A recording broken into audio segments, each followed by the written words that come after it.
اعوذ باللہ من الشیطان الرجیم بسم اللہ الرحمن الرحیم۔ دوستان محترم، بھارت میں پچھلے دنوں بلکہ پچھلے سال وسیم رضوی نامی ایک لعین انسان، جس نے معاذ اللہ قرآن پاک میں کچھ تحریف کی اور کچھ آیات مبارکہ معاذ اللہ ثم معاذ اللہ اس عقیدے یا اس نظریے کے ساتھ نکالی کہ یہ جو ہے انسانیت کے خلاف ہیں۔ خیر، بڑے احتجاج ہوئے، اہل تشیع مقطوع فکر کے لوگوں نے بھی اس کی نفی کی، اس کے خلاف احتجاج کیا۔ باقی مسالک چونکہ وہ اہل تشیع سے بیلونگ کرتا تھا، لہذا خود اہل تشیع حضرات نے اچھے طریقے سے اسے کانڈیم کیا۔ تو برکیف اس وقت بھی اہل اللہ جو وہ یہی فرماتے تھے یہ خبیث انسان ہے، لعین ہے، یہ آنے والے میں مرتد ہوگا۔ یہ میں نے خود کچھ لوگوں سے سنا تھا۔ اور پھر with the passage of time آپ نے دیکھا پچھلے دنوں اس کی جو ویڈیو وائرل ہوئی کہ اس نے باقاعدہ طور پہ ہندوازم کو اپنا لیا، مذہب ہندو جو بدھ مت تھے ان میں چلا گیا۔ تو ایکچولی یہ تھا کہ میں بلکہ ایک اینکر تھی وہ خاتون انڈیا کی، وہ بڑی خوبصورت گفتگو کر رہی تھی، اس نے بڑے خوبصورت جملے کہے کہ اس خبیث نے اللہ کے قرآن سے کچھ آیات کو نکالا، اور بلکہ نکالنا چاہا، تو اللہ رب العزت نے اسلام میں اس کا وجود پسند نہیں کیا۔ بہت سارے لوگ احتجاج کر رہے ہیں ہندو ہو گیا، یہ ہو گیا، مرتد ہو گیا، یہ ہو گیا، وہ ہو گیا۔ نہیں، میں یہ کہوں گا یہ اس کا احتجاج تو بنتا ہی نہیں۔ جو پہلے ہی نجس تھا، خبیث تھا، پلید تھا، اسلام میں اس کی جگہ ہی نہیں تھی۔ تو لہٰذا جب اس نے اللہ کے پاک کلام میں تحریف کرنی چاہی، اللہ رب العزت کے قرآن میں تنقیص کرنا چاہی، اللہ رب العزت نے تب ہی اسے رد فرما دیا تھا۔ اور پھر اللہ نے اپنے مذہب دین اسلام، جس کے متعلق قرآن خود فرماتا ہے ان الدین عند اللہ الاسلام، کہ اللہ کے نزدیک پسندیدہ جو دین ہے وہ اسلام ہے، اس کی سربلندی کو ظاہر کرنا تھا، جس کی وجہ سے اس نے علی الاعلان جو اپنا اس کا اندر کی خباثت تھی اس کا اعلان فرما لیا۔ اب یہ اس کے اوپر تنقید، اس بات پہ میں نہیں کروں گا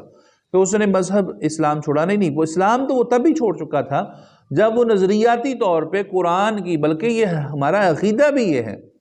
کہ قرآن کی ایک آیت نہیں، وہ تو 24-25 آیات کی بات کر رہا ہے، ایک آیت نہیں بلکہ ایک حرف، بلکہ حرف نہیں، بلکہ جو انسان قرآن کی زبر زیر شاد مد کے اوپر بھی اعتراض کرتا ہے وہ دائرہ اسلام سے خارج ہے، ذہن میں رکھیں۔ تو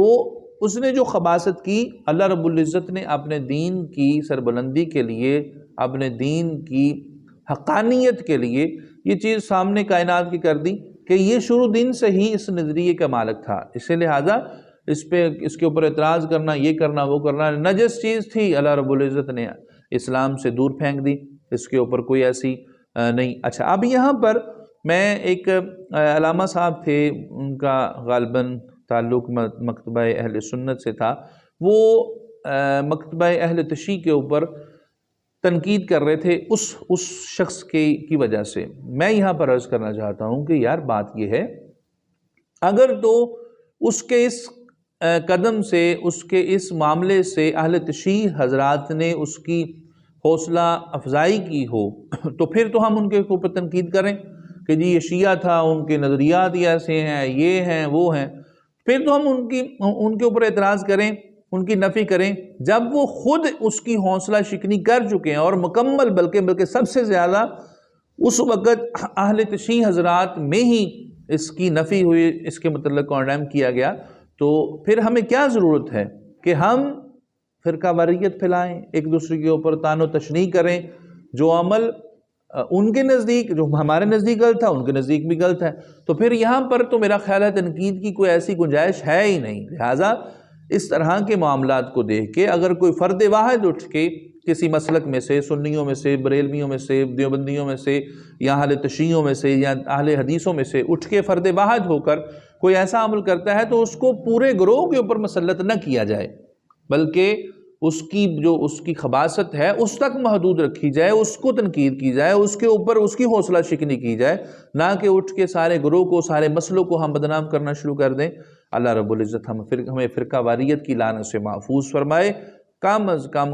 کم اور کچھ نہیں تو مذہب اسلام کے لیے ہمیں اس معاملے میں اتحاد کرنے کی توفیق عطا فرمائے۔ وآخر دعوانا ان الحمد للہ رب العالمین۔